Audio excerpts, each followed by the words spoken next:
watching Goal Line Extended, presented by Lacrosse Flash. What's going on, everyone? Today is Tuesday, April 20, and I am your host, Ryan Hulsebos, and you are watching or listening to Goal Line Extended on the Lacrosse Flash Podcast Network, available on YouTube and wherever you listen to your podcast. Ladies and gentlemen, we have a rather large show planned for today, and frankly, all week to be matter of fact. We have a big week planned as the PLL College Draft is next Monday, April 26th, less than a week from today. We'll watch this weekend as some of the most talented players in the country will have their last chance to showcase what they got before Monday night's draft, beginning on Thursday night with Notre Dame and Duke, a rematch of Notre Dame's win just over a week ago. 13-8 was the final. The Irish will travel to Durham this time, but a handful of high-profile names headlining this upcoming draft, playing in that one alone and all weekend. Flash's Jordan Johnson will be joining me in a moment to look ahead to Thursday night's game and look back at an absolutely exciting weekend in college lacrosse that featured a handful of upsets, but one of the last weekends of the regular season for most teams as we approach May and the PLL College Draft on Monday. And we here at Lacrosse Flash and Goal Line Extended are going to be getting you ready for what you should be watching for as this draft unfolds. Some of the names to keep an eye on. What are these head coaches thinking as they look up and down the draft board today? After Jordan and I look back at the weekend in college lacrosse, lacrosse insider and Flash analyst Dan Arestia will be joining me, and we will be going over the final edition of his college draft big board and all the top names to watch as this draft unfolds, especially over those first few rounds and some possible team destinations as the draft moves along. And then to close out today's show, Waterdogs head coach Andy Copelan will be joining me here on GLE, former Fairfield head coach for a number of years and now the head coach for the Waterdogs in their inaugural season in 2020 at the PLL bubble in Utah. And he holds the second overall pick in Monday night's college draft, at least as of Tuesday, April 20. Hopefully he gives us somewhat of an idea of what his plan is with that number 2 pick, and we'll look ahead, to the 2021 season, some of the moves that he's made already this offseason. He acquired attackman Ryan Brown. That was a huge get for him and his team as he looks to reload heading into the 2021 season. And then, like I said, we have a very busy week as we get set for this draft. Coach Copeland will be joining me today, Waterdogs head coach. And then on Friday's show, I'll be joined separately by 2 more PLL head coaches. They will remain anonymous for now. And then on Monday, the day of the draft, we will be having our 2021 PLL College Draft special. 2 more head coaches will be coming onto the show as we prepare for Monday night, 10:30 p.m. Eastern Time, 7:30 p.m. Pacific on Peacock. And then on Friday, we'll be looking at some team needs heading into the draft. Not that these teams really have any glaring needs, but as we've been saying the last few weeks, some teams have some holes that, if filled, will take them to that next level, especially at the top of the draft. We'll talk about some of those names that are being thrown around to go early. And then on Monday night's draft special, we will be laying out our Goal Line Extended mock draft and giving our final thoughts ahead of Ben Rubier's first overall selection. A big week as we look ahead to Monday night. Be sure to check out lacrosseflash.com for all the latest, and a lot of content set to go up there over the next few days. Follow Goal Line Extended at GL Extended and Lacrosse Flash on Instagram and Twitter so you don't miss any of it. But let's get today's show started. Jordan Johnson, welcome to GLE, my friend. Nice to see you again, buddy. Had a packed week college lacrosse, packed week of PLL draft debates. Certainly we're heading down the home stretch, getting ready for the conference tournaments and the tournaments. I'm excited, man.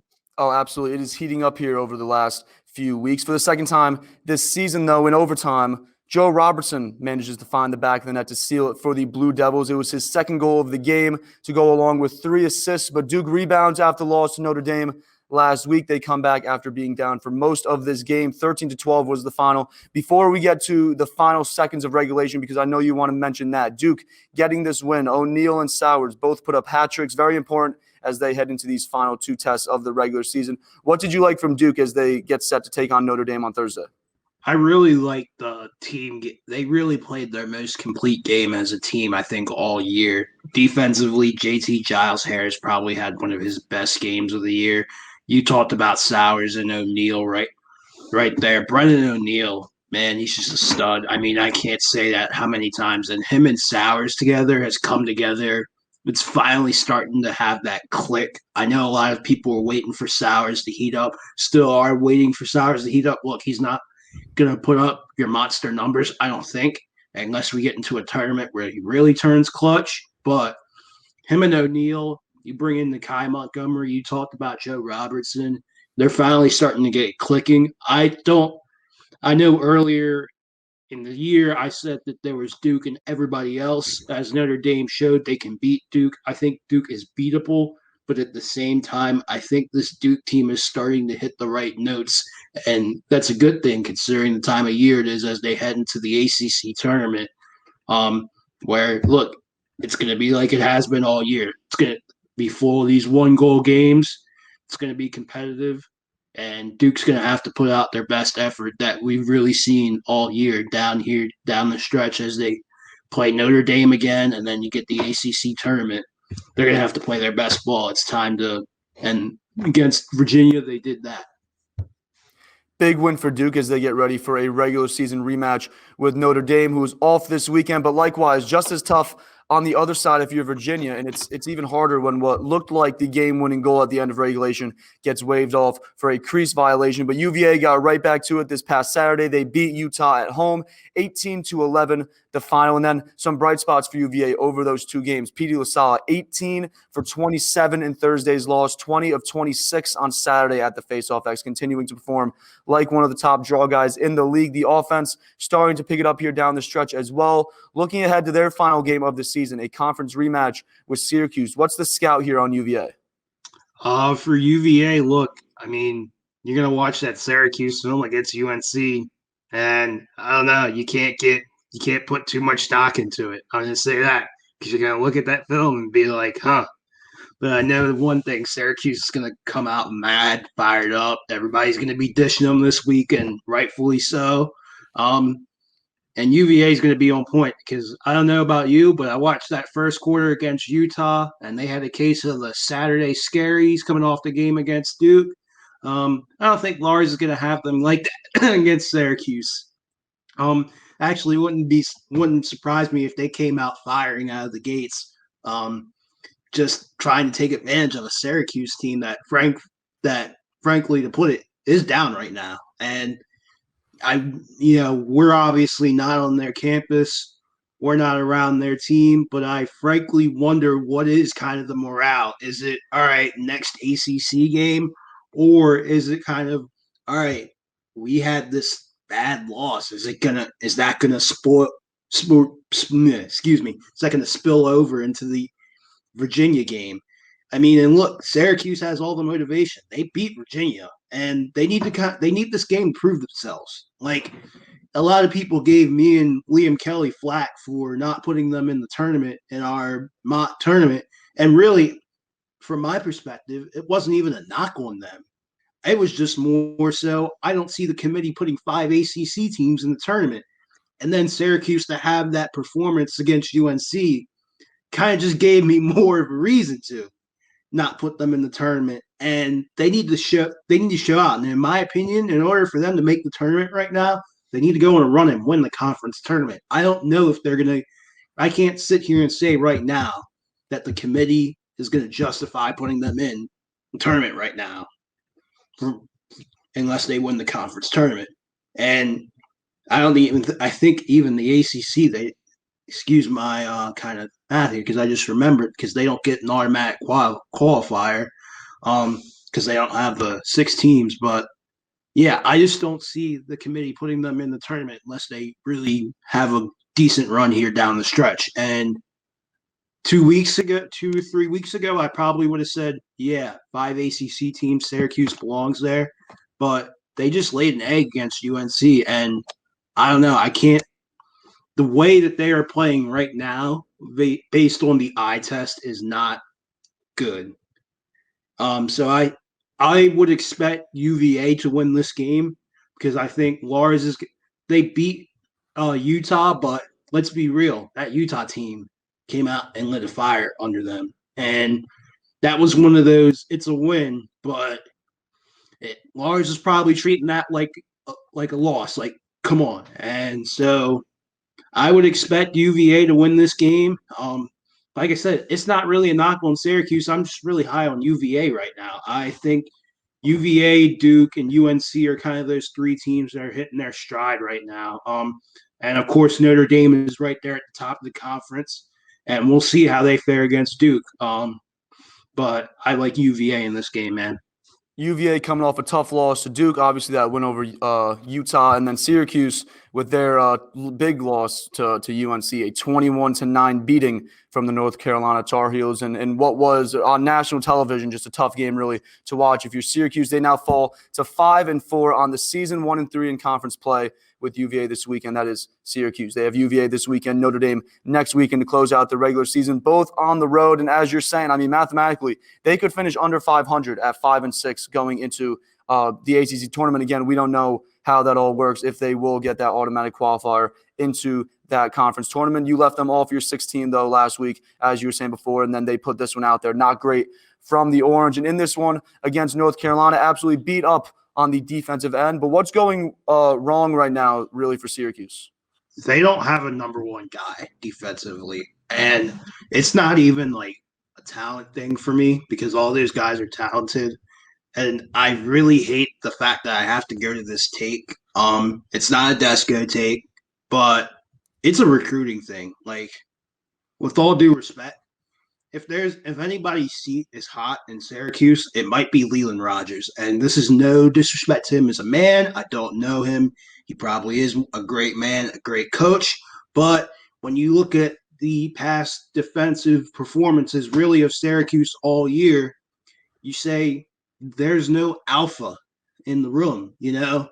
You can point to Duke and a guy like JT Giles Harris. You can point to Virginia and be like Jared Connors.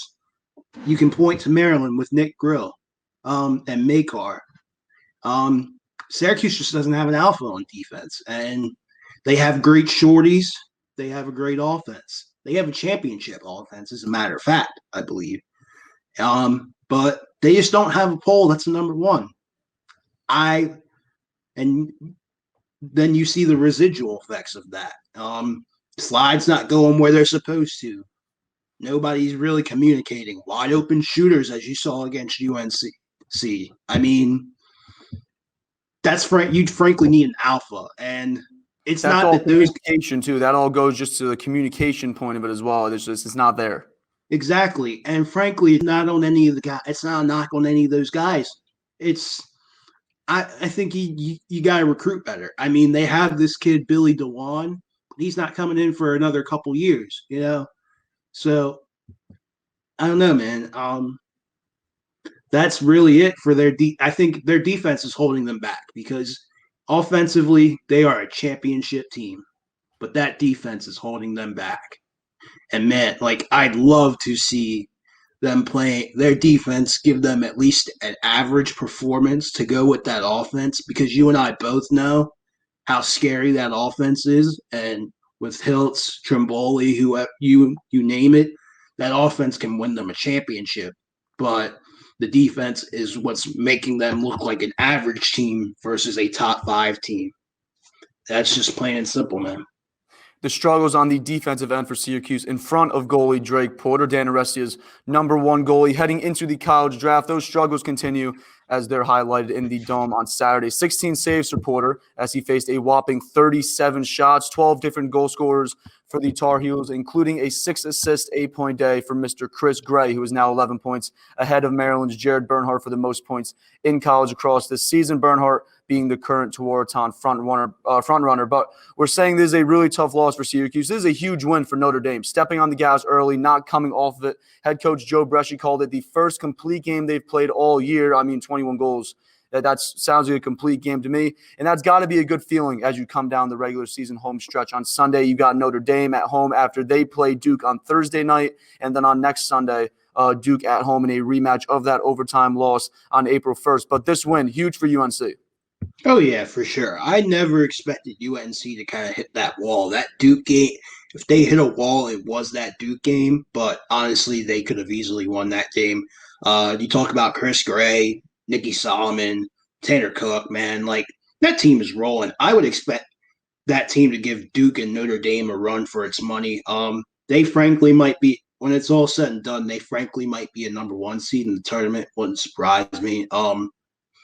Yeah, I really have nothing negative to say. I mean, the face-off unit from top to bottom, the two-man face-off unit has proved them well. No really hiccups. I mean, you face Jake Nazo, Jake Naza is one of the best in the country right now. That's the only really hiccup.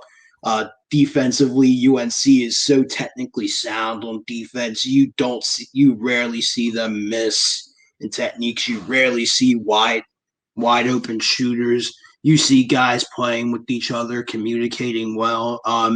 From top to bottom, I really love UNC right now. They're right up there with Duke, Notre Dame, and Maryland for me. UNC will be hosting Notre Dame next Sunday. We'll be talking much more about that game on Friday's show. And Syracuse, as we said before, will be traveling to Virginia in what will be UVA's final regular season game on the schedule, sitting at 10-3, 2-3 in conference. We'll also be looking ahead to the other games to look forward to this weekend. Let's look at another great game that we got hand-delivered this weekend. Over in our nation's capital, the number 11 team in the country, the Georgetown Hoyas, took down the Denver Pioneers in overtime in their rematch of Denver's 13-7 home win back in March. A huge conference win that puts Georgetown back in front of the Big East. 11-10 the final. Declan McDermott with the game winner. A lot of impressive things from Georgetown here on the offensive and defensive end, but starting in the middle of the field, James Riley at the faceoff X, holding TD Erland and Alex Stathakis to a combined 8 of 24, two of the best in the game. That's a good start if you're trying to pull off an upset win over the number 6 team in the country. Love that from James Riley. Great performance. Georgetown was the team we were wondering what could they do around Caraway. We knew their defense was going to be great as they got off to that early season's hot start defensively. And they're starting to figure out who their guys are around Caraway. You talk about Declan McDermott, so clutch. They've really just started to figure it out. And frankly, I can't wait for the Big East tournament because I think it's a 2-team race right now. Marquette's still hanging around there, but I really do love Georgetown right now. With that being said, though, I don't expect TD Earl and Alex Stathakis to have a bad game like that anymore. Frankly, I think that James Riley just got the best of him, and it was his day. And it's not a knock on both of those guys. He just had himself a day. I would expect TD Earl and Alex Stathakis. I know I'm going to butcher that name so many times, but I would expect them to get right back into form.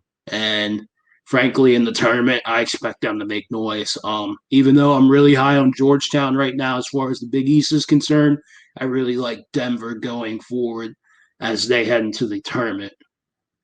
Georgetown and Denver, definitely those top 2 teams in the Big East. But again, we cannot forget about Marquette. Marquette always seems to do something crazy when it comes conference time. But Denver falling from number 6 in the country to number 9, not too far as we expected. We didn't think they were going to fall too far after that loss. But the Pioneers now 9-3 heading into their final regular season game of the weekend against St. John's. Georgetown at 9-1 will host Providence on Saturday and then head to Loyola next weekend for what will be their toughest out-of-conference game of the season. Keep that in mind. 2 of Denver's 3 losses coming on that February trip out to Carolina. Expect these 2 teams to meet again as we get conference tournaments underway. Yeah, is that Loyola game looking tough now? Not as tough, I think, as it was looking, but if you look at the rest of Georgetown's schedule, definitely their toughest game coming up here out of the conference.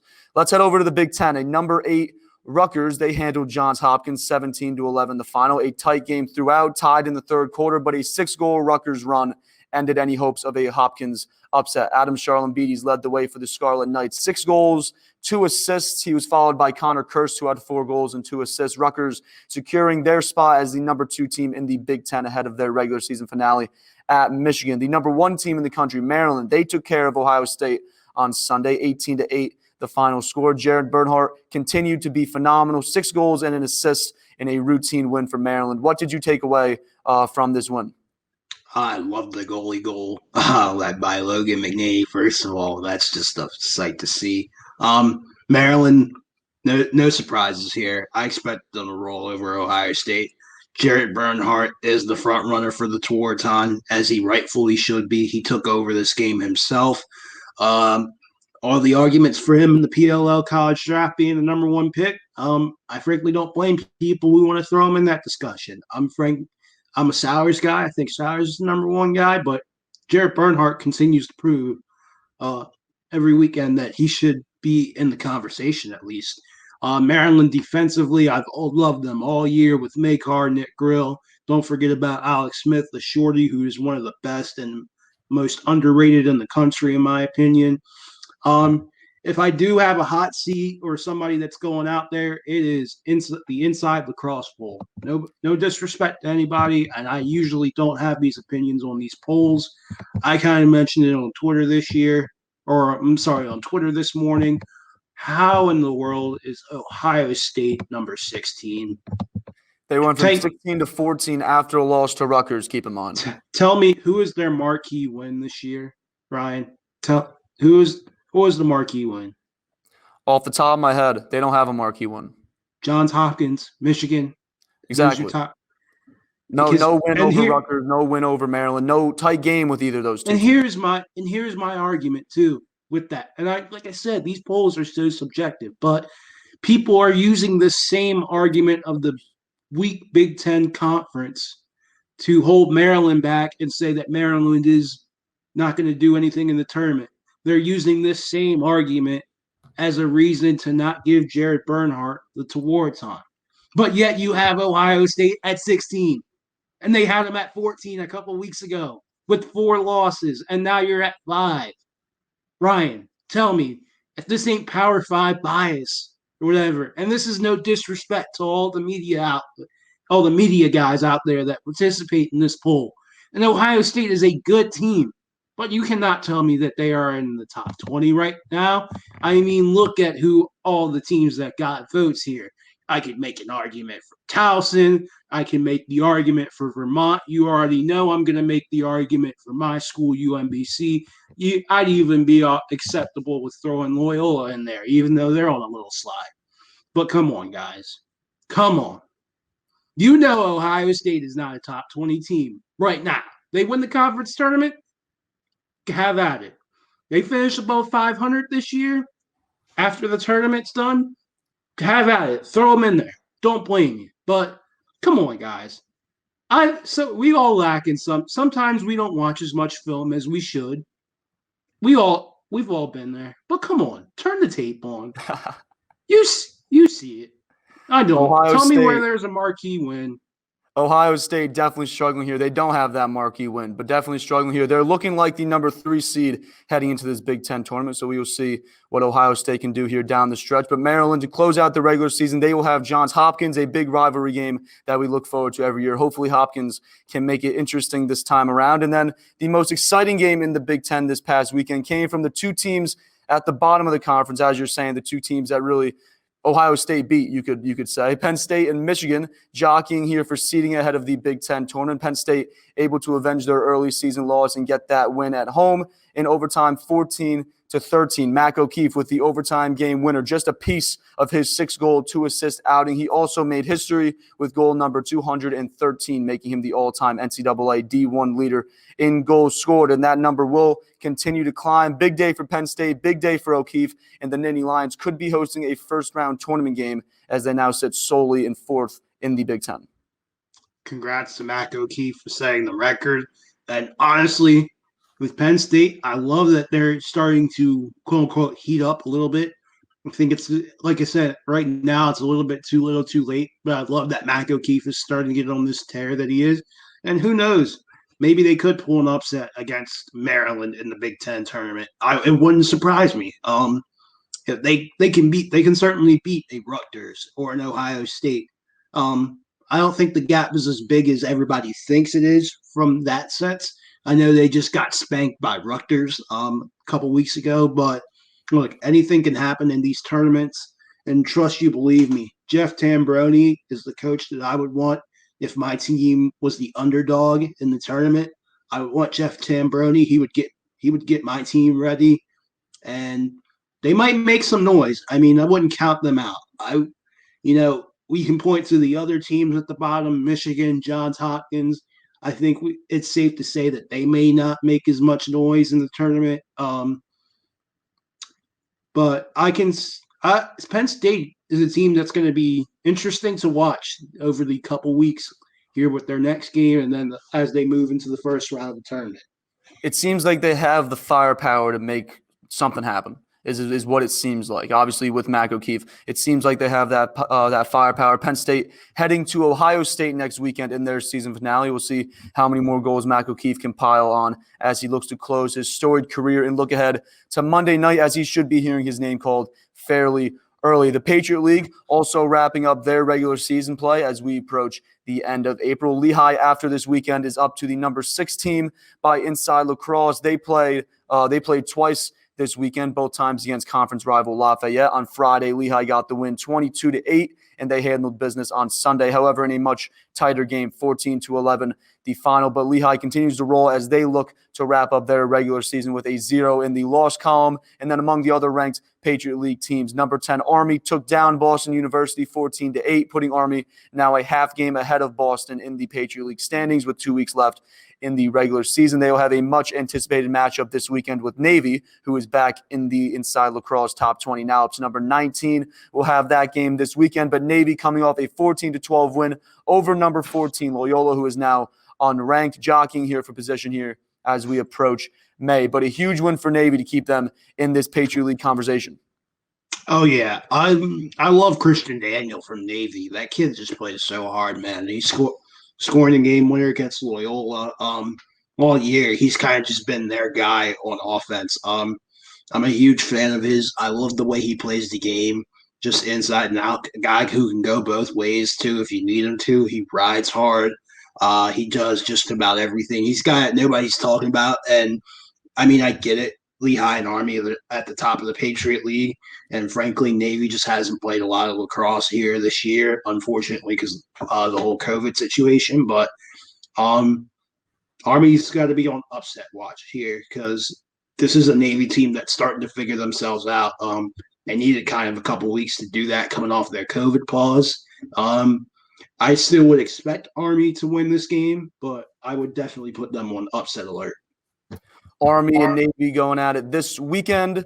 Definitely going to see how a big Patriot League game here as we come towards the end of the season. Elsewhere in college lacrosse, Richmond took down Jacksonville, 14-7 to take sole control of the top spot in the SoCon. What's becoming a tight CAA race. Delaware with the overtime win over Hofstra. Delaware now the top team in the conference. And in the America East, Stony Brook stays hot, defeats Binghamton 18-11. UMBC, your school, with a 12-7 win over UMass Lowell to stay right there in that race as well. And then a highly anticipated game that we were looking forward to in the America East, Vermont and Albany. That game was postponed as America East Lacrosse heats up here down the stretch. Again, we will be back on Friday to look ahead to the weekend. But Jordan, some of those Patriot League, CAA, America East games that I just glossed over, what stuck out to you for some of the top teams in the country out of those conferences and as we approach, this back half of the season? Towson and Albany are two teams who really watch. Towson out of the CAA getting hot with the wins over UMass and Hofstra. Sean Nadeline, I think I've told this story before, just how much they've had to overcome as a team with him with the Hopkins stuff and then with the recruiting stuff with the suspension and everything.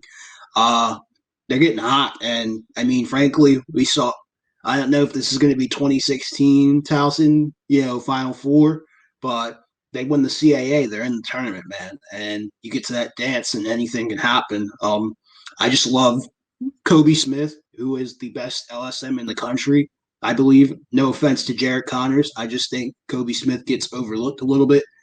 And I love what they are really doing, especially defensively. That's a team that plays hard defensively. They almost play as scrappy as some of the America East teams, to be frankly honest with you. And that's the thing about these mid-major conferences is they're going to give you a scrap fight. And Towson's just doing that. And then I also talk about Albany. Ron John might be my favorite player to watch just because he's like a guy like Connor Kurtz who can go both ways. I think he's a better offensive player as a midfielder, but he certainly has the ability to go down and play solid defense when you need him to. Jacob Patterson is a guy that knows what he's talking about. He's been one of the best scorers in college lacrosse this year. And frankly, they're getting all the wins that they need to be. I mean, unfortunately, we didn't get to see them play against Vermont. They beat UMBC pretty good when they had that fourth quarter run that was fueled by Ron John himself. I could give them all the credit in the world. So they're a team that can get hot. The America East tournament's going to be a barn burner with all these teams in there, and so is the CAA. If I had to pick one, I'm not going to choose the America East right now, just because you already know like where my kind of allegiances are. But if I had to pick somebody to come out of the CAA, I still think it could be UMass right now, but I wouldn't sleep on Hofstra and Towson.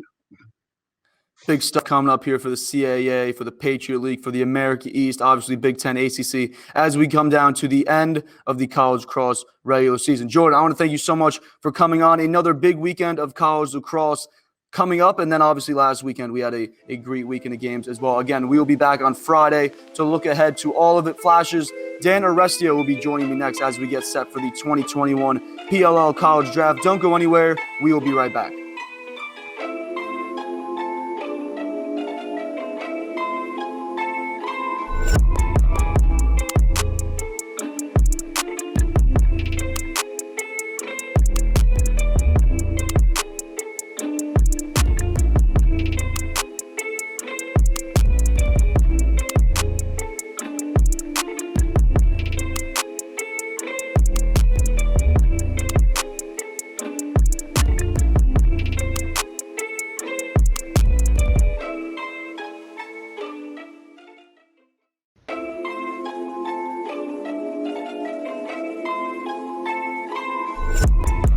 You're watching Goal Line Extended, presented by Lacrosse Flash. Welcome back to the show. Tuesday, April 20. Glad to have you with us, whether you are currently watching or listening to Goal Line Extended. We are available on YouTube. It's also available on whatever platform that you listen to your podcast. Also, check out lacrosseflash.com for all of our shows and latest content, including our next guest's college draft big board ahead of Monday night, which can be seen on the Lacrosse Flash website. Joining us now on GLE Lacrosse Flash insider Dan Arestia. What's going on, Dan? Welcome to the show. How we doing, guys? Good to be here. Thanks for having me. Oh, we're doing great. We're doing great. Dan, the college draft is now less than a week away. Monday night, April 26th at 10:30 p.m. Eastern, 7:30 Pacific. Over the last few weeks on this show, we've been talking about some of the guys that we're expecting to go early in this draft. Talking about some narratives that we could see play out. Obviously, there's the whole Sowers or Bernhardt argument at number one. We'll get to that shortly. But today, we're going to take a much closer look at some of these prominent names that you have here, Dan, on your big board. For anyone that has not given the final edition of Dan's piece a look, make sure to have it pulled up now if you can as we go through it and offer some analysis. Again, head on over to lacrosseflash.com. And let me remind everyone of the criteria before we get started, as Dan has it outlined at the top of his article. For the most part, these are all grad seniors, guys that came back this year on that extra year of eligibility. But there are a few names that are fourth-year seniors. Nakai Montgomery, the prominent one that you have listed. But these are all grad students and seniors. And then probably the most important rule of all, this is not a mock draft or the order that Dan or I expect these guys to get drafted in. Expect that to come later in the week. Follow at GL Extended and at Lacrosse Flash, at Dan Arestia on Instagram and Twitter so you don't miss that. But this is not a mock draft. This is Dan's rankings of which players he expects to make the biggest impact at the pro level. But as you said, without further adu, let's check out this board. And let's start at the bottom of your article with the specialist. As has been mentioned a few times on this show, there are a few names that might be looking – few teams, I should say, that might be looking for a face-off man. The Archers, the Waterdogs, Chrome, and the Chaos all only have one going into this draft. And one team, the Whipsnakes, have one goalie. So Coach Stagnita most likely looking for a backup for Kyle Bernlohr heading to training camp. Let's start with the goalies. You have Syracuse's Drake Porter, Georgetown's Owen McElroy, and Duke's Mike Adler, formerly of St. Joe's, headlining your group of netminders. Alex Rode also in your next tier. He's been impressive for Virginia this season.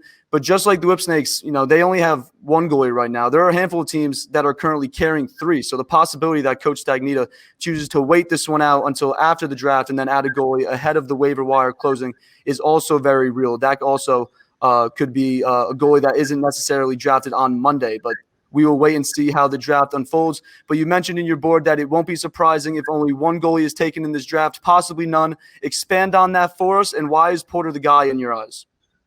Yeah, we should also say when it comes to the Whipsnakes, it kind of flew under the radar a little bit, but they did add another goalie a few days ago. They added Reed Junkin out of Penn from the player pool, so they have two goalies on the roster. whether or not Junkin is a guy that they might want to move forward with or not, it's tough to say. I thought maybe a Dan Morris might make sense for them as a Maryland guy, and a guy who can be an impact pro and play behind Burnmore and already have a rapport with all those guys. But there's still things that can happen there. When it comes to the guys on the board, I've had Jake Porter as number one pretty much the whole way. I still think when it comes to the netminders, he's at the top of this group. He's not playing in front of as let's say as strong of a defense or behind as strong of a defense as a McElroy or an Adler is. The defense in front of Porter on that Q's team has definitely struggled in recent weeks for sure. You saw they got absolutely torched by Carolina, but I think Porter is the most pro ready and looks the most comfortable against pro level shots. I think he tracks the ball well. I think his top hand speed is the best in this group. I think he's a really, really strong athlete. A guy who has come up the list a little bit in recent weeks has been Lehigh's James Spence. I think he's probably turned some heads. There are probably some PLO coaches looking at him. He's been first team All-American, second team All-American level goalie for me. I think he's right there with guys like McElroy in terms of accolades. That'll be one at the college level this year. So any one of those guys I think is good enough to make a PLL roster. That said, as you mentioned and as I said in the piece, goalie in the PLL is a place where the goalies play for a really long time at a very high level for a really long time. John Galloway is still doing it really, really well, and he's been doing it really well for a long time.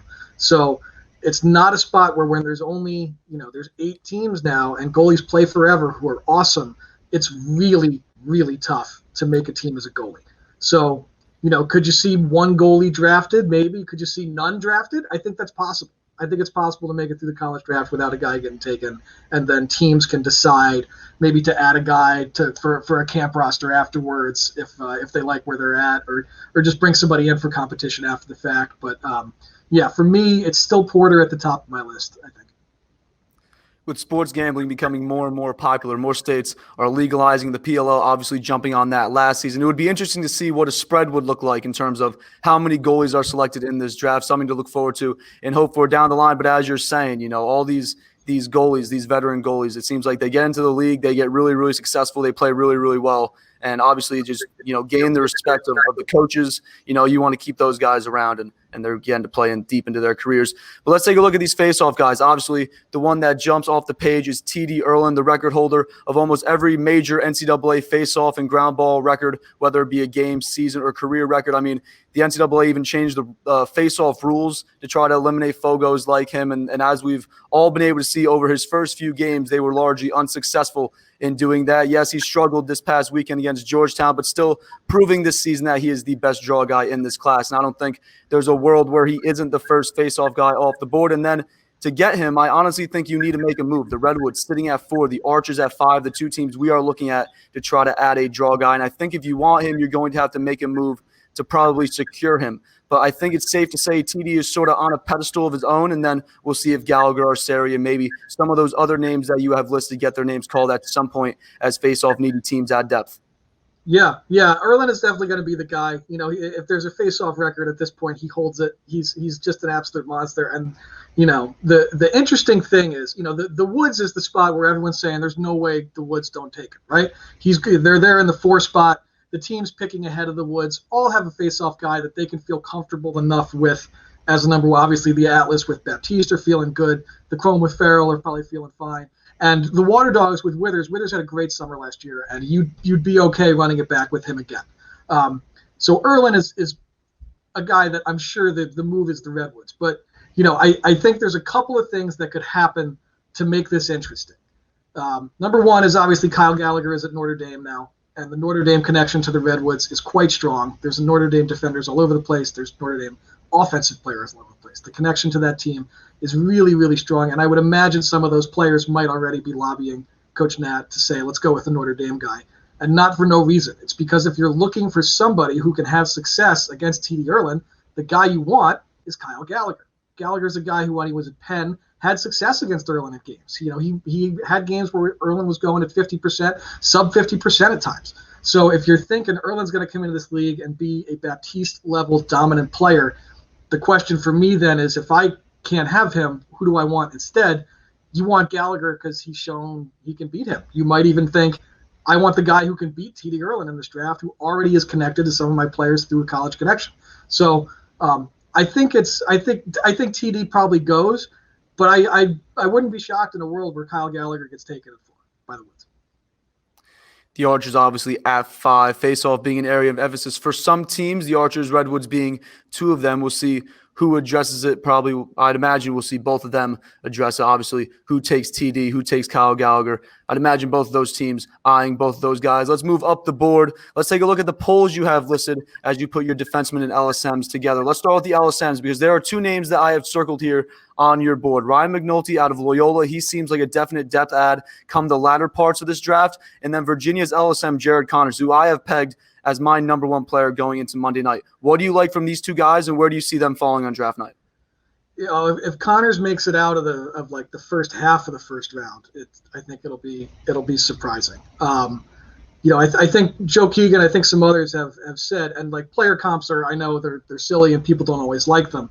I like to think of a player, if you're going to do a comp, you think of what a guy's ceiling is, right? Who's in the league? How good can this guy be that's already in the league? And the Connors ceiling is like Michael Earhart level. This is a Team USA starting LSM level player. He can stay on offense if you want. He plays, you know, when UVA plays sort of that 5v5 game with Connors on the field, and if you leave him, he can score and he can be dangerous. He's incredibly good in transition. He's a freak of an athlete, and he's a lockdown LSM who's going to crush it on wings. He's going to win you ground balls. There's nothing that he will not do well. He will dominate games between the lines, and he's a guy who will, you know, be near the top of the points scored board for LSMs in the PLL. I would say in his first few years of the league. I had written, you know, I think a couple of iterations of the big board ago that if I was going to pick somebody from this draft class that I felt most sure could be an all-star in their rookie year, I would probably pick Connors to be the guy who could do it. For McNulty, he's incredibly smooth. Yeah, I mean, there's the highlight clip of his goal this year where he puts the spin move on somebody and with, you know, makes the stick look like a toy and hums a shot that like no goalie is saving. And, you know, the ground ball game and all those pieces are where he shines most. Connors is definitely a better defender than McNulty is. When it comes to that, being able to impact both ends, push the transition, which, you know, PLL coaches will love out of their polls, is guys who can be involved in that way. You can trust to be involved in transition offense. McNulty's a guy who fits the bill for that for sure. So, you know, really it's about that PLL skill set that they both have. Connors has it at an incredible level already, and McNulty's is there, like you said, as like a depth add. You know, if the Archers are looking for somebody to spell Scott Ratliff, he's a good guy who can do that. He's the same kind of player. Hey, you brought up, you know, the not letting Connors get through the first half of this, you know, the first half of the first round of this draft, and then obviously the comparison to Michael Earhart. I'm just saying, as long as Connors does not fall to 7, we cannot allow that to happen. We can't allow that to happen. Yeah, that would be a nightmare. I mean, I want when it comes to the whip snakes, I just want to hear Stegner say pass over and over again. Like, give everybody else a shot to take these guys. You've got your team. Don't take anybody, okay, Coach? Just come on, give us a shot here. Along with the long stick middies, we also have a wide selection of really good defensemen that should be drafted. Leading that crew is JT Giles-Harris out of Duke and Jack Keelty out of Notre Dame, arguably the top 2 defensemen in college lacrosse and definitely 2 of the top talents in this draft. But Keelty in particular has stuck out over the last few weeks as Notre Dame has gone into the thick of ACC play, for the most part being left to guard the opponent's top attackman. Dan, you have Giles-Harris as your top defenseman, but said that Keelty is pushing him for that spot. What do these 2 guys respectively bring to a team and a defensive unit, and where do you see them both falling next week? Well, with Giles-Harris, you're going to get the strongest defender in the class, the best athletic defender in the class. He's got remarkable footwork. You know, a big sort of test for him recently was his matchup with Chris Gray of UNC, where I thought he did really well on ball. He covered Gray really well. You can see that there are moments where, you know, as the man he's guarding, as his attackman, if he's guarding from X, is approaching GLE, it just becomes time for Giles-Harris to move him to somewhere else. And it's just like with the leverage he creates when he gets low and gets on his man's hips, he can move his feet remarkably well laterally and just drive attackmen to wherever he wants to put them. And you can see go back and sort of watch some of that film of him guarding Gray. You can see as Gray approaches GLE, you can watch Giles Harris just sit and push and drive this attackman off of his dodge and get graded to a place where he's not as dangerous, which is not something basically anybody has been able to do. With Keelty, the big game for him was his last one against Duke, where he was basically left on an island, borderline an island, to guard Michael Sowers, which is, number one, you can tell you what a coaching staff thinks of him to say, all right, we can put you on Sowers with very little help and you'll be okay. And he was. But what that tells you is, if you're a PLL coach, you want to know from these defenders if they are ready to guard some of these elite level attackmen in the pro game. And Sowers is getting ready to be that, depending on who you ask, he's the number one pick. But, being able to guard like a guy like him or Bernhardt or Teat is something you want to know if these guys can do that. Because the attackman at the next level, there is no off game. There is no game where you go in and you're like, all right, the other team's attack is a little down. Like, no, there is no down attack. There is no bad attack. So when you put Keelty out there and you say you need to guard, I use the example of, all right, you're putting him out on the field against the Redwoods, and you need to decide, are you guarding Matt Kavanaugh, Ryder Garnsey, Rob Pinnell, or Jules Henningberg? Like, we need to get you to cover somebody by yourself. Keelty's a guy who you trust to do that right now, because he showed you in a game against Sowers, I can play on an island against some of the best Dodgers that there are in the game of lacrosse, and you can trust me to get the job done, to limit my guy. So that's something you're looking for, is a known quantity on defense, especially in a year where when it comes to defensive depth, there is not necessarily a ton. It's not a knock on all the guys in this class, but the level of players between, there's a drop-off between guys like Giles Harris and Keelty and like a Nick Grill down to the next group, where they aren't as much of a known quantity at the pro level as those first few guys are. So you want to make sure if you have a defensive need, these are guys you get. Dan, you have Giles Harris as your top pull coming into this draft, followed by Jaron Connors and then Jack Keelty. And then that second tier pulls in your top 10. You mentioned a few of them. You got Gibson Smith out of Georgetown, Nick Grill from Maryland leading that group. You also have Yale's Chris Fake, who did not play this season, Towson's Kobe Smith, and then Keelty's Notre Dame teammates Arden Cohen and Kyle Thornton. Not really having that just the pro feel, as you're saying. What we know that come the third round, we'll see a few of these teams, they're going to grab and some defenders. Fill depth to compete at camp. Who do you like out of this group? I'll tell you somebody else who's in my next tier, who I like, who's not going to get a ton of pub necessarily because of where he plays. But Brad Apgar out of Salisbury is a guy where if you want to add some depth in the style of defender that we've seen kind of be popular in the first two drafts, right?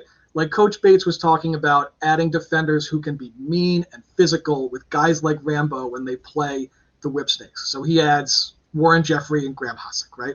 If you want a guy who is going to be big and mean, you've got 6'4", 215 Brad Apgar out of Salisbury, who is a monster athlete and will play that mean covered defense that you're looking for, right? So, his build and his ability is very much in the vein of what we've seen, kind of the style of defender that PLO coaches are liking lately, with guys like Hossack and Jeffrey and Ben Randall, or even a Liam Burns, guys like that. Apgar is that kind of guy. He's got that size and athleticism, and he's got that mean streak to him where I think if you wanted to take a guy that didn't have the pub and maybe not as many people were talking about, but very much is in that style, Apgar is a guy you can look at. Ooh, I like that. I like to see wait to see if Apgar is selected here in this college draft. A very solid group of polls, probably to fill some depth here in this college draft. And the same applies for the midfield position. Now, for your board, you broke up the midfielders into the Sergio Perkovic division and the Brent Adams division. The Perkovic division for your primarily offensive midfielders, the Adams division for your two-way guys and short stick D middies. Let's start with those two-way guys, because I'm a big fan of Ryan Terefenko. As you said in the article, his stat line week in and week out filled up. Scoring goals and assists, winning faceoffs, picking up ground balls. If he had a save in there, I probably wouldn't be too surprised. But doing it all, and as you said, and I'll take it even a step further, a luxury for every PLO team to be able to dress a player in Ryan Terefenko to be not just a major contributor in the middle of the field, but also as your backup faceoff guy, especially with the roster limits that are in place. But Terefenko looking like he might be picked very early in this draft, carrying a strong skill set that not too many players can replicate. Yeah, that's like what you said is why he's so valuable, is because you don't have to dress a second face-off guy if you have Terefenko. He can spell your guy. He's winning face-offs. He's not winning 80% of his draws at Ohio State or anything, but he's going to get out there and he's going to mix it up. He might win the ground ball if he doesn't win it clean. He's going to at least scrap for it. And if he doesn't win, you're okay because you're going to want him on defense anyway. And, he can play on the offensive end.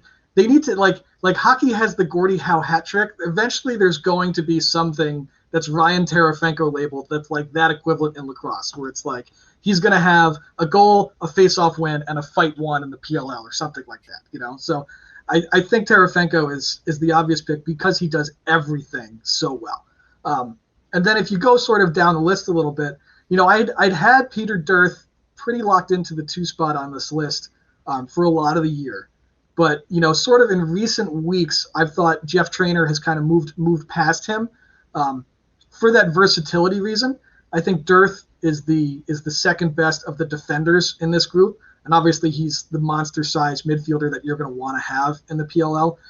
What you get with him is the shorty who physically you can match up against a Miles Jones or a Sergio Perkovic or John Vanagan or some of these other large downhill dodging middies. Then you need a shorty to stop them. Dearth is a guy who you could probably trust to do that because he's their size and has that strength. But when it comes to the transition part and maybe staying on offense and some of the wing play stuff, I kind of like Jeff Traynor now maybe a little more. I like him to be more involved on both ends than Dearth would be. I think if you're a team looking for give me a pure short stick defender who is going to guard the guy that I want him to guard and do well, and I don't need him to be as involved on the offensive end, you want Dearth. If you want a guy who can play solid defense, not as good as Dearth, but play solid defense, can win ground balls, and can push transition in a way where he's very capable and can stay on the offensive end, then Trainor's probably your guy. The other guys on the list, I think I like Danny Logan a little bit ahead of Jamie Trimboli. Trimboli, I don't think has had a great year this year.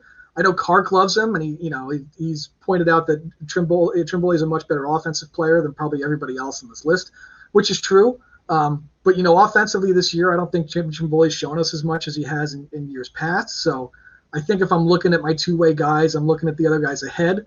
But I think the ceiling on Trimboli is great. If he plays like he did maybe in years past prior to this year, then you're getting a heck of a bargain a little bit down the list.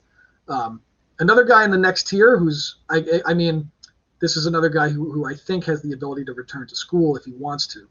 But guys like Jonathan Donville from Cornell and Mitch Bartolo from Penn are other guys in that this is a very big athletic midfielder, which PLL coaches love. The guy who can be overpowering, can shoot from distance, can dodge, can play off ball, can do all those things. Bartolo we finally get a look at because Penn's going to play Cabrini this weekend, I think, which is going to be, I can't wait to watch that. Donville, I don't think we're going to see any Cornell games this year. We'll see what happens, but I'm not holding my breath. So, but those are other guys you could add. And then I have Bubba Fameron on the list just because, and I think he can return to school if he wants to, but Bubba in recent weeks has been playing off the charts. He was throwing dimes last week against Ohio State. He's got that big frame as well. He's a solid defensive player. He had a few caused turnovers against Ohio State. He can be part of a ride. Dropping into a ride with him, you feel really, really strong about the way he covers the midfield line. So I've really liked Bubba Fairman's game in the last few weeks too. I think this two-way group has really elevated itself in the last month or so of college lacrosse. A handful of really good two-way middies that we're watching. Terefenko obviously getting his name into the conversation for one of those top picks in the draft. We'll wait and see if a lot of these guys get their names called on Monday night. Obviously players that these coaches like, kind of the prototypical type that these guys are. Let's keep it moving. You have Connor Kirst and Dox Aiken headlining your group of offensive midfielders. Kirst currently at Rutgers after transferring from Villanova, Aiken back with Virginia, and you have them in that order, Kirst, then Dox, but it could be flipped come draft day depending on who has those picks. But what do these two guys bring to the table? Well, Kirst has been playing attack for Rutgers, but midfield his entire Villanova career, and that's where he is. He's a midfielder. But Kirst is 2-point range on the run, which is not something a lot of players have ever really had. He is, again, the big frame is something everybody loves, but downhill dodger and can also beat people from wings with underneath dodges. He is sneaky, agile for a guy his size, And again, the range, the 2-point line is whatever, 15 yards. Kearse can be good from 18. Like he can shoot from a few steps back from the arc. So, and he's, another thing that's about it that's great is you watch 2-point shooting in the league, and there's one guy, there's Chanenchuk, who doesn't need like the crow hop and the big windup and the step in. It's like if he has his hands free and a little bit of space, he can just snap off a 2-pointer that's got a good chance. He's one of the best 2-point shooters in the league. And Kearse is that same kind of thing where it's like he doesn't need the big crow hop and a ton of space to be able to get off the shot that's going to go from 2. He can get it with a little like hitch dodge to one hand and a little bit of space and just fire it, and he can beat you from range. So that's something that's attractive about him. Dox, famously at this point, got off to a slow start this year. I think transitioning back from football shape and football skill sets and into lacrosse is harder than people probably imagine. And that probably contributed to the slow start a little bit. That and some of the sets he was working out of weren't always, it didn't seem like he was always playing to his strengths. He was part of an offense that was, again, crushing it anyway. UVA was scoring goals on people left and right with everybody else. So it's not like there was a ton of pressure on him to produce. Anyway, you wanted to see more, but it wasn't a big deal. And now in recent weeks, particularly against Notre Dame, he was just firing missiles and dodging people, and it was the Dox we were used to seeing. And something else about him that you like, which is not, it's weird to try and be that person who's like, what he doesn't show up on the stat sheet, because I'm a big fan of what does. But with Dox, Lars says it, and they say it every broadcast, that the fourth quarter is Dox time, and the biggest games are where Dox plays his best. And it's tough to find that like innately in people where you can point to time after time after time where it happens that way, where if it's a big game, you're getting a big game out of Dox. And that's something, you can't really put that in a measurable category, but it's valuable. It's something you want out of these guys. So Dox is also, I think, the thing that might put him ahead of Kearse is I probably feel a little bit better about Dox on the defensive end than I do Kearse. It's not by much, but in terms of that two-way play and wing play on face-offs and stuff like that, Dox might have an edge, but in terms of the offensive ability and the offensive impact they can have, I think Kearse has the edge a little bit right now. Dox and Kearse set to be taken towards the top of the draft. You definitely can't go wrong with either of them. And then your next tier of midfielders, Nakai Montgomery out of Duke, Logan Wisnauskas from Maryland, Tanner Cook from UNC, and Charlie Bertrand, the two-time D2 Player of the Year at Merrimack, now lighting it up with Virginia. Montgomery still has the chance to go back for another year, so we will wait to see what his decision is. But these four guys, depth adds in the midfield, probably coming in the middle to late parts of this draft. That will definitely be making a serious push for one of these 8-game rosters come the start of the season. But what do you like when you watch the tape on these four guys? So Wisnauskas is just like quietly put together one of the most like prolific scoring careers that Maryland's had in a long time. He keeps like leading the team in points, even though he's a teammate of Jared Bernhardt, which is insane. So Wisnauskas can do a lot of things, and it's not all in one category. He's a good balanced scorer. They play him at attack. I think he's a run out of the box guy at the pro level, but he'll win a matchup against a shorty, and he will always, always, always make the right play. He does not turn the ball over a ton, and he's going to make feeds and see plays that you're looking for out of guys, especially as a rookie, that you trust him on the field. I hope Nakai comes out, but he can go back to Duke, and I can't imagine he wouldn't. But his game at the pro level, he has Kyle Harrison-esque moments about him at Duke right now, which is like an insane level of praise. But there are moments where he dusts his guy, fires a jump shot down the alley, and you swear you're watching 18 for the Blue Jays. So I hope we see Nakai in the pro game soon, but I would imagine he goes back to Duke. Tanner Cook is a guy who is at 5 on my list, and I think he's a guy who could go a little higher than maybe where I have him slotted. He's got, an indoor skill set. He's a big body midi. He's dynamite for UNC out of the invert and from those wing plays. You can see him take a shorty down there sometimes, and he is immediately a problem. And if help doesn't get sent, he's going to win a matchup, those physical matchups from wings, from an invert set. And, that's something that you see more and more now from PLL offenses, is playing those big little games, inverts, and those midfield dodges from the wings. And that's exactly what Cook does really well. So he's got a skill set that feels pretty pro ready right now. Jack Hanna, Justin Anderson, Kevin Rogers, and Alex Concan, and some other names to keep in mind in the midfield as this draft unfolds. All right, time to look at these big dogs. And this is a pretty fine list that you put together here, Dan, of attackmen whose names will be available on draft night. And the conversation's already starting as to who the Atlas should take first overall. You got Mike Sowers, you got Jeff Teat, and you have Jared Bernhardt in that order of top attackmen in this class. And you have been making your case clear on Twitter over the weekend, defending your ranking of Sowers as your top pick and player in this draft. Sum it up for us right now. What separates Sowers from Bernhardt and Teat, and why does he fit the bill better than those two when it comes to what Ben Rubier and the Atlas need first overall?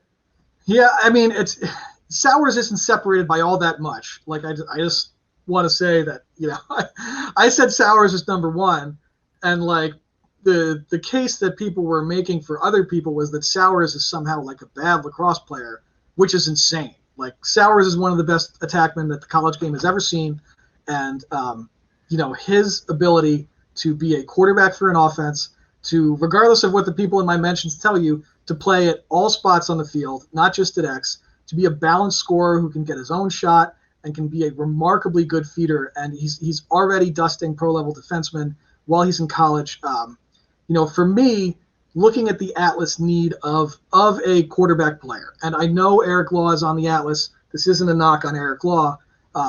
I think it makes sense there because Eric Law is also such a dominant off-ball player.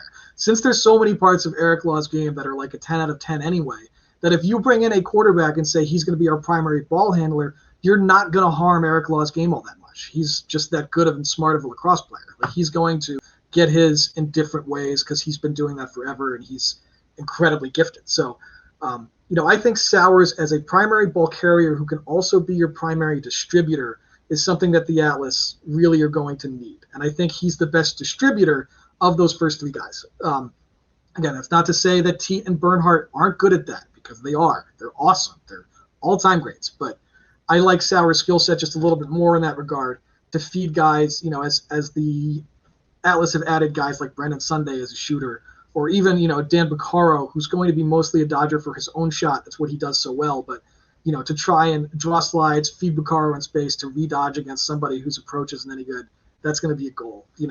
To feed shooters like Costabile who can hit from two, Romar Dennis who can hit from two. There's lots of smart players on this team, and there's lots of very good shooters that you expect to join this team.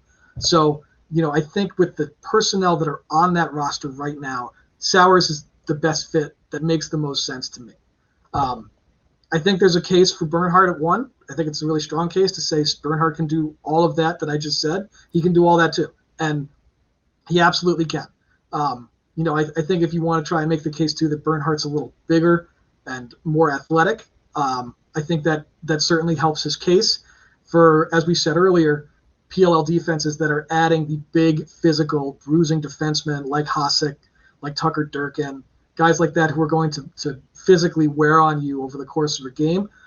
Bernhardt might be a little better suited to deal with that kind of punishment as a bigger, stronger athlete. But, I still think I would take Sowers ahead of time. If somebody says Bernhardt goes one, I'm not going to be shocked. It wouldn't surprise me. The same for Jeff Teat. Jeff Teat can play every spot on the field. Jeff Teat's already been a world-class attackman. He was at the World Games as a sophomore, when he was at Cornell, which is insanely impressive.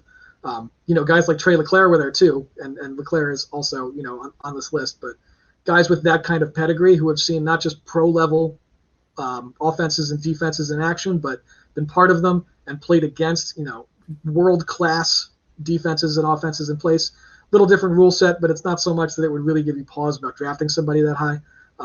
I think all of these guys have a great case. It's weird that not Jeff Teat not playing, it's not like hurting his draft stock, but I think if he was playing and people got to see him on a regular basis the way they do with Sowers and with Bernhardt, there would be a lot more people saying Jeff Teat is an obvious number one pick.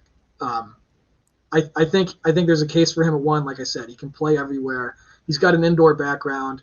He can dust poles. Like his wrists, I don't know if he has an extra joint in there that he can just snap somewhere between here and then here again to make a shot just come out of nowhere. But it's got a decent range. Maybe that might be a little bit underrated as part of his draft profile, but he can shoot from distance. And He can get his own shot. You watch these dodges he comes up with from wings, and he creates dodges that nobody's ever seen before. He's just got ways to beat you upon ways to beat you upon ways to beat you. So, and again, he can be a distributor as well. I think I would have him as a feeder, strictly a feeder. I might have him third in this group, maybe second, maybe, yeah. I don't know if I put Bernhardt ahead of him as a feeder or not, but the bottom line is, and I kind of tried to make this point on Twitter as well as my mentions were going down in flames, but this is like a 1983 draft class in the NFL. Like you're getting Elway, Marino, and Jim Kelly with these three guys. You're getting Hall of Famers. You're getting franchise changers. You're getting guys who you can put in the lineup on the first day and they will start piling up points.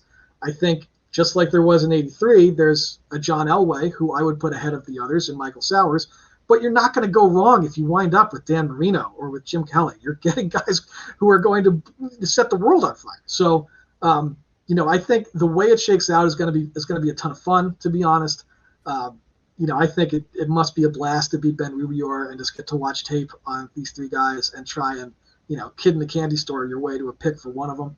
But, somebody's going to get lucky with the second pick and somebody's going to get lucky with the third pick. And I think, these guys are the top three attackmen, but as we said at Jump, this is not a mock draft. And I think there's going to be teams who decide maybe they want to go with a JT Giles Harris or a Jared Connors before they take one of these guys because they have big defensive needs. They feel okay with their offense, and it's tough to get a pro-ready poll in later rounds. So, do you see a Sowers, Teat, or Bernhardt go at like 4, 5, 6? Like, it would be insane to think so, but I think it's possible if you throw TD in the mix in those first couple picks and Connors and Giles Harris. Is there a world where Jared Bernhardt winds up on the Whipsnakes? I hate to say it, but yes, that's possible. It's very possible. I hope it doesn't happen, please. But please, I really hope it doesn't happen. Sowers transferring from Princeton to Duke. He averaged 9.5 points per game and 6 assists per game in 5 games in 2020 as the guy for the Tigers, averaging 5.5 points this season on a stacked Blue Devils offense. And Jared Bernhardt, the Tewaaraton favorite right now, averaging over 6 points a game. Jeff T. and Cornell have not played a game due to the Ivy League's canceled season, but keeping his name in the conversation here early in this draft. If you have Sowers going first overall, how far do you see Bernhardt and Teat falling? I'm thinking Teat no later than 6. Obviously, Andy Towers being there at 6 with the chaos. He selected Teat in last year's college draft, and then first overall in the NLL draft as a coach with the Riptide. How far do you see Bernhardt and Teat falling? If Sowers goes 1, of these 3 attackmen, 2 of them don't. One of them is making it out of the first 2 picks. The Atlas are going to take. They need to take an attackman of these caliber. They need to take Sowers, Teat, or Bernhardt. Whoever they decide to take is the right pick, pretty much. There's no way to screw this up. I think the Waterdogs need to add an attackman as well. I think they added some quality players in the entry draft, I should say. But I think their attack still needs a guy who you can throw the ball to and say, "Go get me a goal," and feel really good about their ability to do it. So, I think a Teat or Bernhardt. I think Bernhardt makes a ton of sense for the Waterdogs. If you want to put Teat there, then I think that's fine too. But one of those 2 guys is making it, or one of those 3 guys is making it out of the first 2 picks. The Chrome at 3, I don't know what you want to do at attack if you're the Chrome, right? Because you have Wolf, you have Gutterding, you have Goddard playing off ball. You just added Randy Stotts, who you can play at attack if you want to. Like their attack roster is really pretty loaded. So if the Waterdogs take Bernhardt and the Chrome want to run Teat out of the box or something, or run one of those other guys out of the box, I think that makes sense. And that's a world where you could see the 3 of them going in the first 3 picks. But if the Chrome don't take one, the Redwoods I can't imagine would take one. They are already so backed up at attack. They're going to be running Ryan Lee and Jules Henningberg out of the box. Like the attack spots are well spoken for on the Redwoods, barring another trade or like a sudden retirement or something like that. I can't imagine the Redwoods take one of them ahead of a face-off need. And the Archers, I think they're doing okay at attack. Last I looked, so I don't know if they would take one of these guys to try and run out of the box, but I think the Chaos is the spot where you could see Towers really luck out and wind up with one of the 3. and take them. If it winds up being Jeff Teat, it's like the stars have aligned, and yet another guy with a Canadian passport is going to be playing for the Chaos. So, I think that would be a really interesting outcome. It's especially because Towers already drafted him once. Like, it's not any mystery that Towers would take him again if he was there. He liked him enough to draft him the first time when he didn't even know if he was going to play for him or not. So, I think there's a world where Teat or Bernhardt make it that far, or Sowers, whoever you want to, decide to put in that group. But there's that middle of the first round pack of Chrome, Woods, Archers who may already feel good enough about their attack, and they don't think they want to run one of these guys out of the box, that one will slip past pick 3, 4, and 5. I don't know if one makes it past Chaos. Chaos is in, I don't know how you can try and add these guys to Chaos because their offense is guys that can play all over the place. You can run one of these guys out of the box. They're also flexible. They all play well together, you would assume. So, they could add a guy and probably not be too worried about his position because they're adding these guys who are like positionless offensive players, I think, to solve basically for this so that I never have to feel weird about adding an attackman because my attackman can play everywhere. Let's hope that the Chaos, if one of those three are available, because again, same thing applies with Jared Connors. One of these three guys cannot fall to the Whipsnakes. It is just unfair. That can't happen. Jake Caraway, Ryan Tierney, and Trey LeClaire, your next three names at attack. What do they bring to the table in terms of being depth adds, but also looking to make a difference at some point if given that opportunity to break one of these loaded offenses? I really like Ryan Tierney. I think his stock has gone way up since the start of the season. He started the year, I think he was in my next level of guys, and now here he is, in the top 5 of the attack group. And to get there, you have to vault some very impressive players. So I really like his ability to get his own shot. He seems like he could be on SportsCenter every week. He is also his vision is insane. Speaking of being on SportsCenter, he threw a cross-field bounce pass for an assist in a recent game. Like he sees everything, and he's another guy who doesn't need much to get a shot off that's a lethal shot. Like he shoots on the run with just a snap of his wrist that's so quick. You watch it and it looks like your TV's dropping frames. Like his stick is here and then he's threw his shot already and the ball's in the net and you didn't even really see him do it. So he's got a ridiculously fast release on the run. And he's got a skill set too where he's at his most dangerous in a place that PLL offenses like to attack from those wings, from low wings, from X. There's not as much of the alley dodging and downhill dodging from up top in the PLL. So a guy like Tierney does his best work where PLL offenses already like to operate. So, I think he's an immediate impact guy. Caraway is the same kind of deal. He's going to do his best work from X. I don't know if I'd be as comfortable running him out of the box maybe as some of these other guys. Like a LeClaire, I think LeClaire could be a natural midfielder even at the PLL level. As we said earlier, he's got a pro game pedigree. He's played with Team Canada, as a college player in a world game. So, you're getting a really strong player with him. I think, you watch Ohio State play, and I would like to see them use LeClaire a little differently maybe than they do.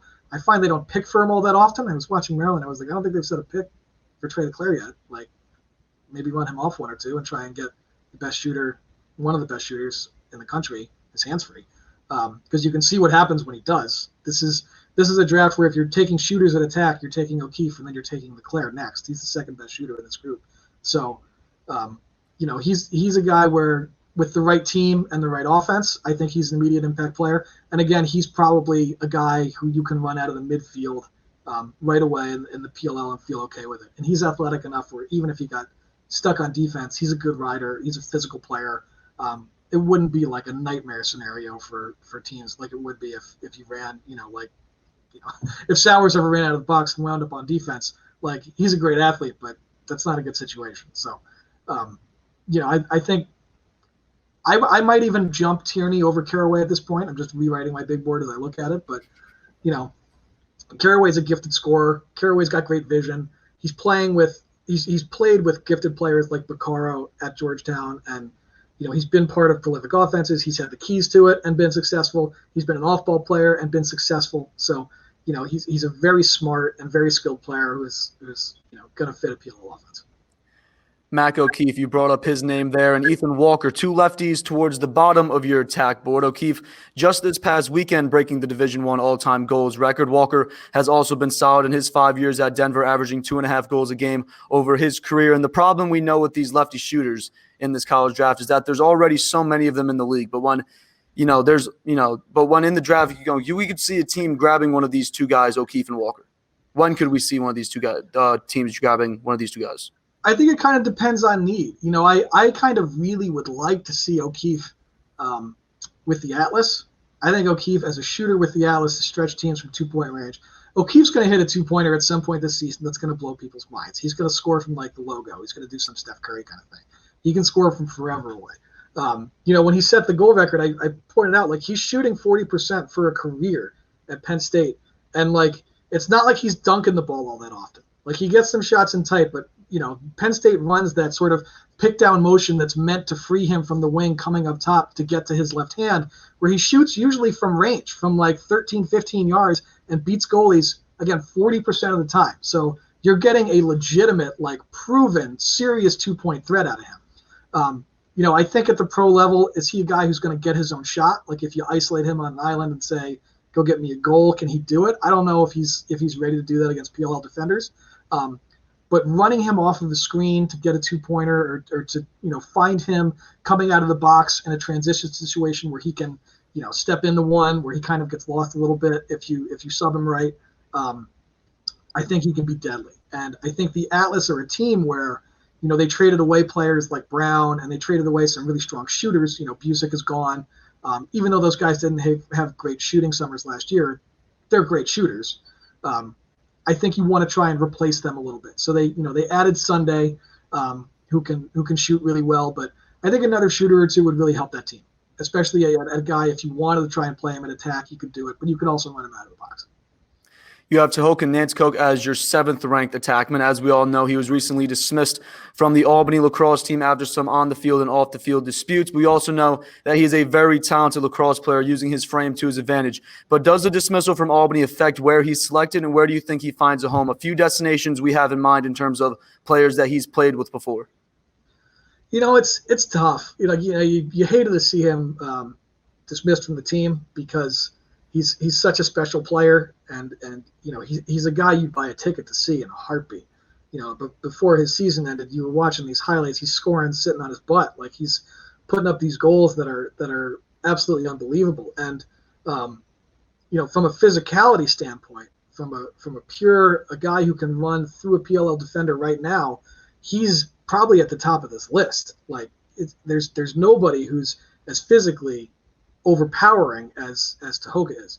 Another guy who played at the World Games, you can go back and find a highlight, him putting his shoulder into Joel White and knocking him to the ground and then scoring from 12 yards. Like, Tehoka can do some special things when he really has space to get himself moving. So, I think a lot of teams could use a guy like that. In terms of how everything happened and how it affects his status, I don't know if that's for me to say.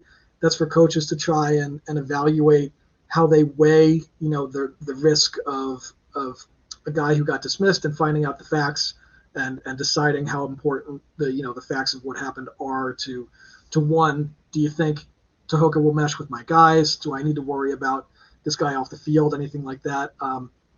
If it was me running the team, I think I would want to speak to Scott Marr about him, and I would want to speak to some teammates about him. There's plenty of Albany players in the PLL who you could ask, how do you feel about Tehoka joining the team? How do you feel about Tehoka joining another team's team? Do you want to play against it? Would you be scared to play against it? I hope he lands somewhere, and I hope he gets a shot. Again, it's for the coaches to decide after they find out, the facts of the matter, if they want to introduce him into their locker room or not.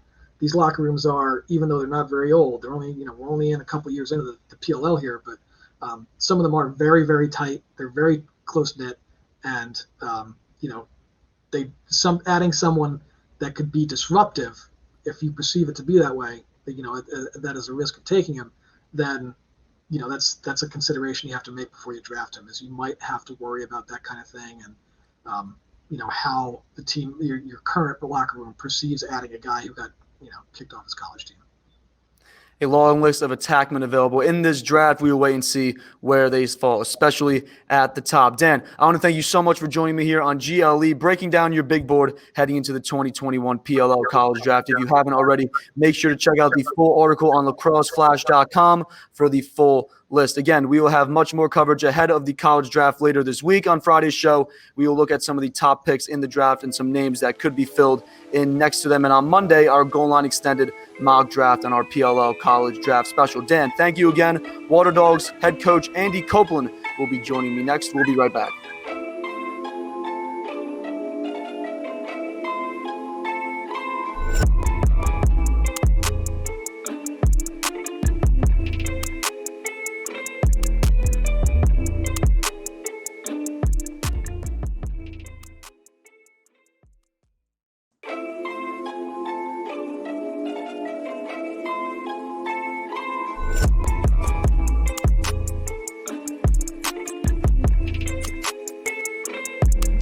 Welcome back to the show. You are watching or listening to Goal Line Extended on the Lacrosse Flash Podcast Network. I hope that you're all having a great day wherever you might be as we get you set for next week's PLL College Draft. And joining me next here on GLE is the 2020 expansion head coach and the man who holds the number 2 overall pick in that college draft. A much lighter offseason without having to draft a whole new team from scratch, but still a busy offseason nonetheless with the huge pool of players entering through the entry draft and the waiver wire pool. The Waterdogs were able to add a few of those talented players as well as completing arguably the biggest trade of this offseason. We'll be talking much more about that as we get this going. But joining me now, Waterdogs head coach Andy Copelan. Coach Copelan, what's going on? Welcome to the show. Ryan, thanks for having me, man. Good to see you again.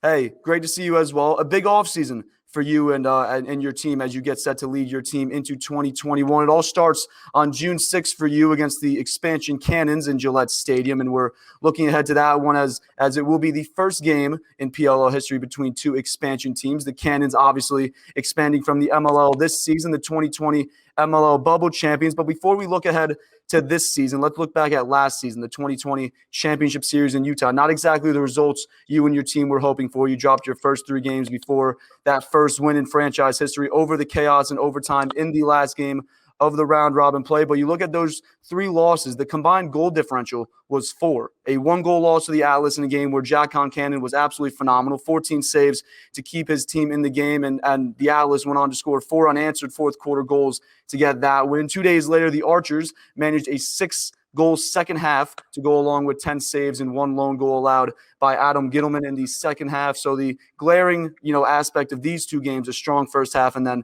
not a strong second half finish. But then in the loss to Chrome, the exact opposite. Chrome led 11-3 going into the fourth quarter. Your team held scoreless in the second and third, but then 9 goals ripped off in the fourth, a goal too shy as Chrome escaped with a 13-12 victory. And then, like I said, the overtime win over the Chaos for the first win in franchise history. But you look back on these first few games for your team after what was a short preparation time for obviously a bubble season that we weren't really expecting, obviously, going into it. What's your assessment on the tournament, and what are you taking from that experience to get you ready for the season? Yeah, I mean, it was a great experience. It was fun just to be out there with the guys, and obviously we had the challenge of building from inception, and we had an unbelievable locker room. I'll state that first and foremost. I would put that group of guys up against any that I've ever been around. So that part made kind of a difficult win-loss record far more enjoyable than some may think.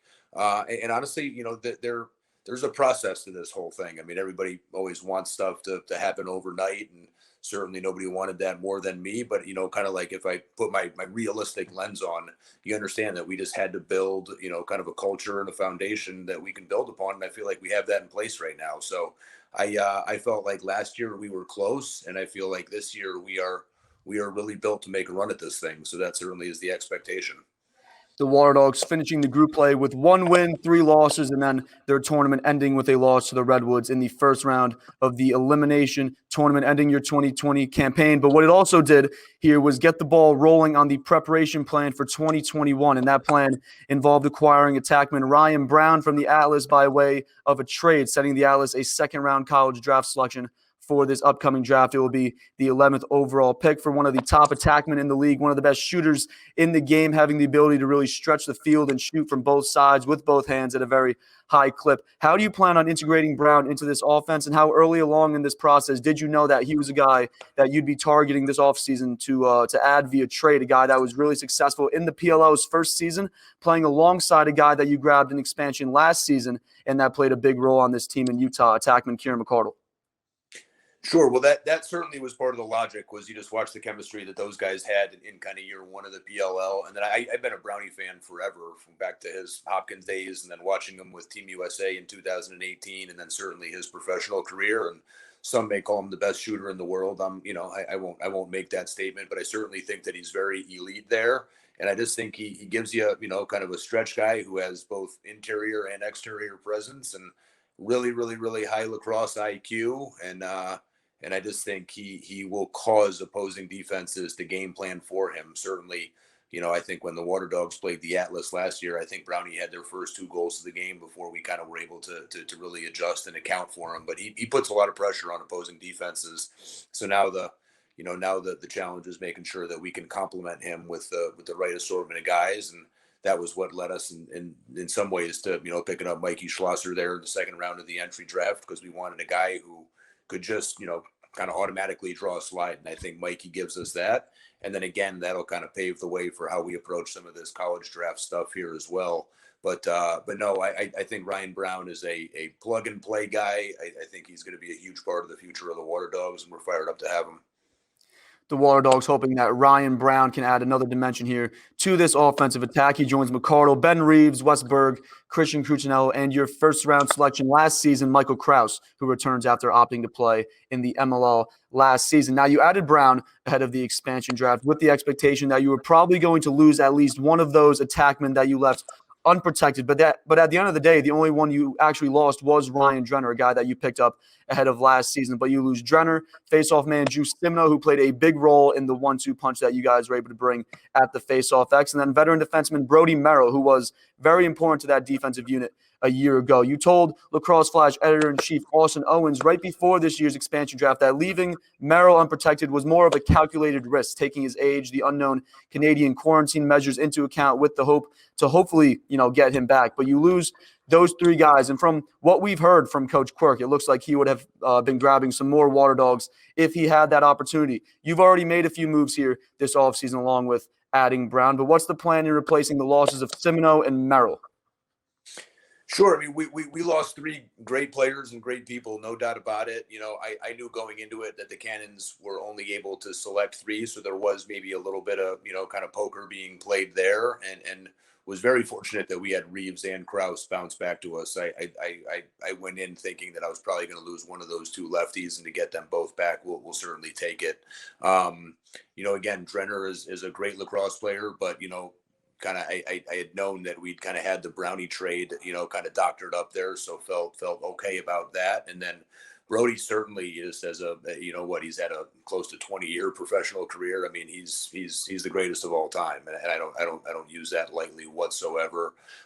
Just again, that was a crossing the border situation, and knowing Brody has, kids and a family back at home, like what was the likelihood and his availability going to be this summer? And to be honest with you, I'm not sure that we still have clear answers to some of those questions. So we went into the entry draft understanding that there were certainly huge shoes to fill in Brody's absence, but we feel really good about the 2 defensemen we were able to get there, and Liam Burns and Ben Randall. So everybody talks about kind of the departure of Brody, but from my end also, we lost Noah Richard too, who were able to keep on our team through the military exemption. But Noah Richard was a huge part of our defense last year. So we had to replace both Brody and Noah. And that's hence why we grabbed Liam and Ben both. And, again, is it a 1-for-1 trade? I don't really know, but we feel like we lost a couple good defensemen and we gained a couple defensemen, and we got to, we'll have to rebuild and develop some chemistry there, but I think we'll be able to do so.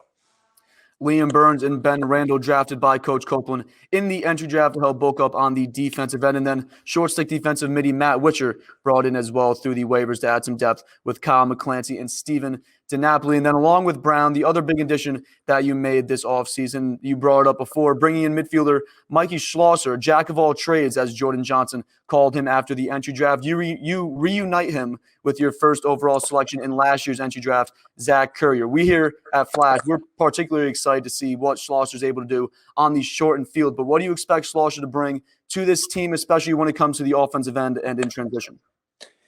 First of all, he's an unbelievable guy. I actually just hung up with Coach Kevin Connery at Michigan not too long ago, who had the privilege of coaching, Mikey during some of his collegiate days, and just an unbelievable reputation in terms of, what he brings and some of the intangibles that he'll add to the locker room. So that was a huge part of it. And then two, just felt like he was one of the more dynamic midfielders available in terms of, obviously his speed and his two-handedness, but he plays with no ego. Like, he goes by people and then he throws the ball to the right person. He's not a super high risk, high reward kind of guy. I just think he has a real efficiency to him. And, I'd kind of equate it to that whole like second assist, kind of hockey analogy, where he just can kickstart things and kind of be your party starter on offense there, and then let guys play on the backside. But he, he gets in the hole. He can play defense. He obviously great in between the arcs. But I just think Mikey has played with certainly Currier, and then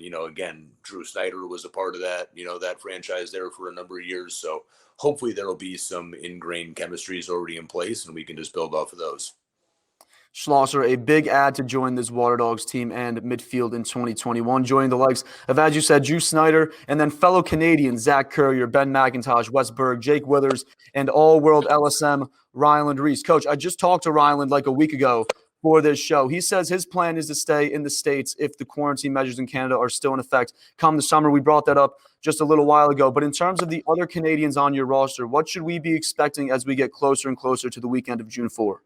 I think they all have similar plans where if the quarantine measures are not lifted, I think they're all planning on hunkering in here for the duration of the summer and throughout the fall, and as long as they need to. But they're certainly making the PLL and the Waterdogs a priority. So I will, I appreciate that a whole lot for those guys.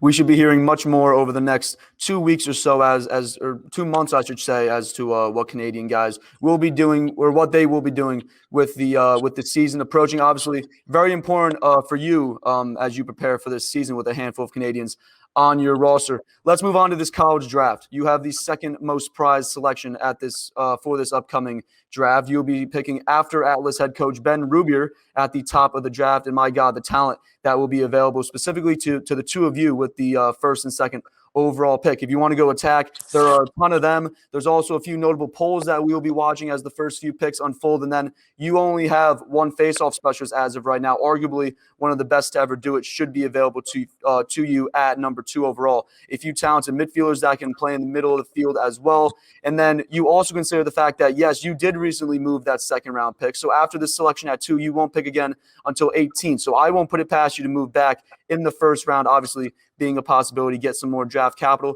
Some scenarios obviously being thrown around primarily by myself, but we will wait and see how the draft unfolds. 1 week until this draft. Coach, what's the plan heading into it? Well, everything that you said is very accurate. There are a lot of kind of side conversations that have been going on for quite some time. So whether or not we stay firm or we pull the trigger and move around a little bit is still TBD. But it would have to be a pretty hefty asking price for us to trade down. I think you have some pretty special attackmen in particular. I know Paul Kark kind of just did something on social media the other day, but between Sowers and Teat and Bernhardt, you got 3 kind of A+ candidates there. So part of this all the way along was to try to target one of those guys. Again, that goes back to the acquisition there of Ryan Brown and making sure we're able to complement him with the right pieces. So that at least, kind of today is kind of the thought process. But again, we got a little bit of time here and some more conversations to take place. Definitely can't go wrong with any of those 3 names. Obviously, some polls available, some face-off guys available that we are watching as well, but cannot go wrong with either of those 3 names. But we did get something important there. It is not for certain that Coach Copeland's staying here at 2. He might be moving down. We will see over the next couple days, really, as we are now just under a week from the college draft. The 2021 season right around the corner, just over a month away, but we do have this college draft first next Monday night, April 26th on Peacock. For everyone watching or listening, make sure to tune in as Coach Copelan holds the second overall pick and will be adding another talented player to his roster heading into training camp and the 2021 season. Coach, I want to thank you so much for coming on and joining me today. Before I let you go, Matt DeLuca and Charlie Cipriano, currently the two names you have on the roster to play goalie. We saw DeLuca relieve Cipriano towards the end of last year's tournament. What's the outlook right now on your team's goalie situation? Well, we continue to have two that we like. I mean, I know there's kind of a narrative out there that, I think we finished, last in save percentage at like 53 or 54. So people were just like, assuming that we were going to try to go ahead and enhance that position. And, again, there are still some side conversations that are taking place. And in my utopian world, we'd kind of add a third goalie to the roster to try to get, some real goalie competition up at camp. But I really do like the two that we have right now. I mean, I think Matt DeLuca in 2 games and change, I think, was right around 59%. And Charlie Cipriano in the first couple, I thought, played very well, and then was dealt an unfortunate rib injury that he tried to play through. But, I know and he knows he said certainly wasn't him at his best. So I continue to feel really good about the two that we have. But, look, any coach and kind of GM's responsibility is to try to get the best guys that we possibly can. So we if there's an opportunity for us to enhance any area on our roster, we're going to take advantage and try to do so. Cipriano, a guy that you coached at the college level at Fairfield, now getting a chance to coach him at the pro level. And then DeLuca, your second round selection in last year's college draft. Coach Copelan, thank you so much for joining me here on GLE. The head coach of the Waterdogs Lacrosse Club, we're very excited to see what you do with that number 2 overall selection in this college draft, as well as what you do at 18 and 27 with 1 week with 1 week to go to the 2021 PLL College Draft, and then week 1 right around the corner. Coach Copelan, thank you again. Hope to talk to you very soon. Very good. Thanks for your time, Ryan. Always good to be with you.